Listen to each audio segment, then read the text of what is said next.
तुम्हारे मरने के 1 घंटे बाद लोग खाना खाने लगेंगे, 1 दिन बाद दोस्त जाने लगेंगे, 1 हफ्ते बाद कोई और तुम्हारी जगह काम करेगा, 1 महीने बाद तुम्हारी चीजें बिकने लगेंगी और 1 साल बाद तुम पूरी तरह भुला दिए जाओगे और तुम सारी जिंदगी ये सोच के गुजार देते हो।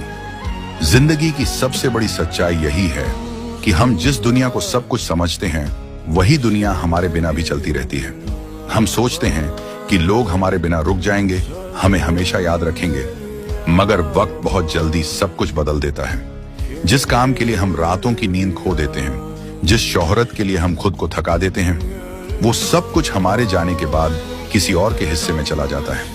लोग कुछ दिन याद करते हैं, फिर अपनी जिंदगी में व्यस्त हो जाते हैं। तो सवाल ये है, हम किसके लिए इतना भाग रहे हैं? किसे खुश करने के लिए खुद को भूलते जा रहे हैं? क्यों हम अपनी जिंदगी को सिर्फ दूसरों की नजरों में अच्छा बनने में गुजार देते हैं?